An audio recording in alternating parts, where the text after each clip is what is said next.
Thank you, Emily. Our next reader is Gordon Dymowski. Come on up, Gordon.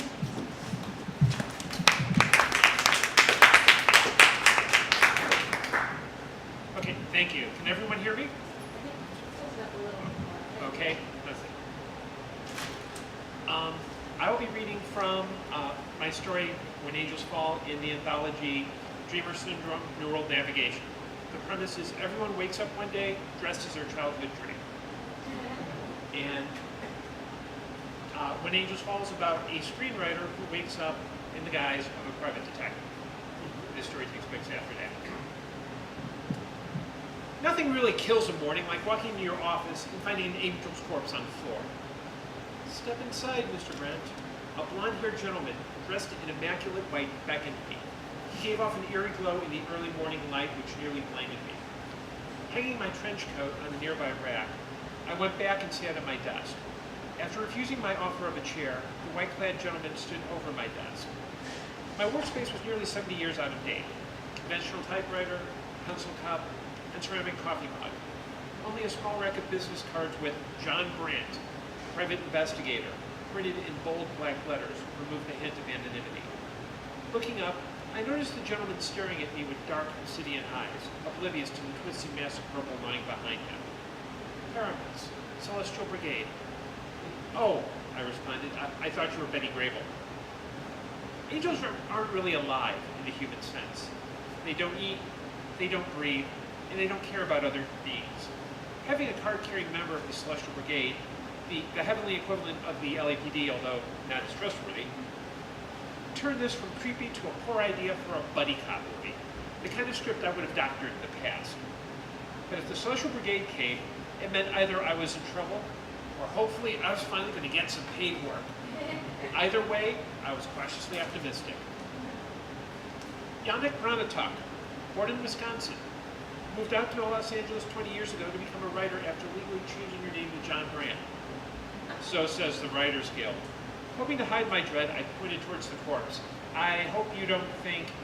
I am well aware that you did not murder my colleague, but someone else did. Herbeck's voice had a tone of counterfeit concern. And the brigade is recruiting you to investigate.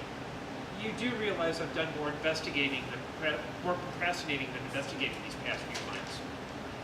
You've managed well so far. Lifting a coffee mug, I pondered the possibility of making a pot of coffee.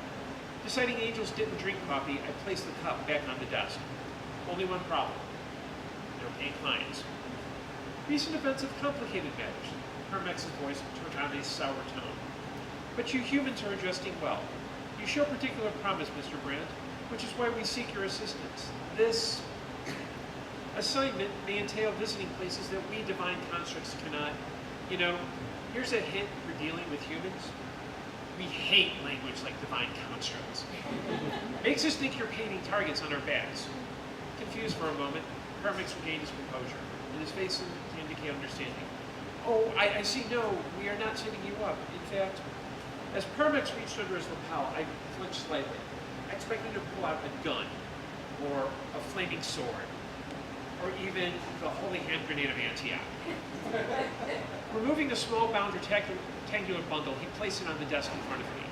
Picking it up, I rifled through a large pile of 20s, its paper collar bearing the seal of the Celestial Brigade.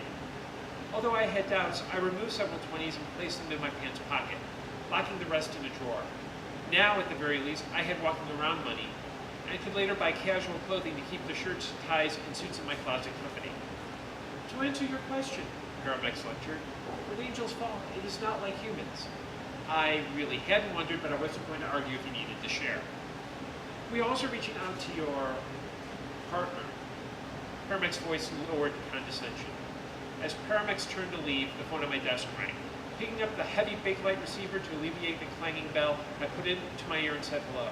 Hey, a warm, honey voice said over the phone. It's Jessica. Something strange just happened. Thank you.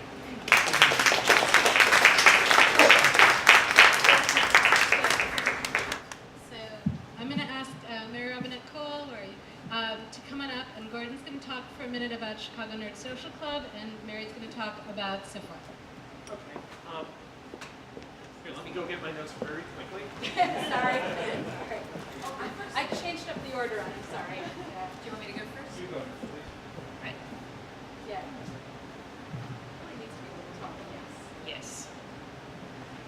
So my name is Mary Robinette Cowell, and I'm a member of the Science Fiction and Fantasy Writers of America, which is the organization. Thank you. Thank you, one member. Which is the organization of professional science fiction and fantasy writers. We basically look out for the interests of our members, and we try to support the genre and help it grow and flourish. So if you are enjoying the readings tonight, many of the people here are members of SIFWA. Yeah, actually, can I get members to raise your hands? Yay! So if you're enjoying the readings of members of SIFWA, one of the things that I often encourage people to do is look at the list of Nebula-nominated works each year, which gives you an easy inroad to see some additional fantastic fiction, much of which is carried by Volumes Bookstore. And and we are also a sponsor of this fine event. Yes, and actually, before Mary goes away, I'll just say that she's recently had various fabulous novels come out that are, I'm sure, here. So, Yes. give the titles. I am not supposed to use my position to plug my own work. No, I've called it up again. Oh, okay, this is a different Mary Robinette. Excellent. So I write science fiction and fantasy novels, which are on the shelves under my name.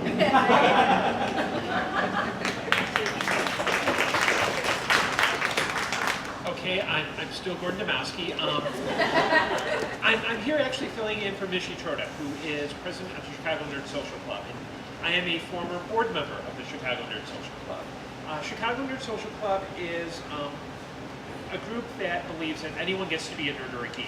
So we work hard to create safe spaces for people to nerd out about anything and everything. I am notorious for being a Doctor Who fan. But we have... Isn't Jodie Foster? Okay. Yes, Jodie Whittaker's awesome. She is awesome. I just saw it last night. Yeah, but we also... Super excited still, so. we're not into gatekeeping. We have a very robust anti-harassment policy, and we create welcoming spaces, and we have 2 events coming up. The first is Nerdoween on October 27th from 7 to 11 p.m. at Cards Against Humanity. It's a 21-plus event. And it's cool because everyone comes out with really cool it's a great way to field test your Halloween costumes. It's also very awesome. And then we also have a monthly book club. And our next book club meeting will be on November 12th from 6:30 to 7:30 at Open Books in the West Loop. And the next book is Theodora Goss's, I hope I'm pronouncing her name correctly, The Strange Case of the Alchemist's Daughter, which I'm sure that, just to remind the staff at Volumes, that's Theodora Goss, The Strange Case of the Alchemist's Daughter. So, thank you very much. What was the date and time? The book club is November 2nd, 6:30 to 7:30. Thank you. Thank you, Gordon. And Mary Robinette was really very modest there, but her new books, The Calculating Stars and the sequel, which I'm blanking on the title, which is why I tried to get her to say it, are just... The Fated Sky, thank you. The Fated Sky are lady astronauts in space and just awesome and cool. So check them out. Okay, sorry, this mic is falling over. One sec. Did I fall over? Chris, come fix the mic.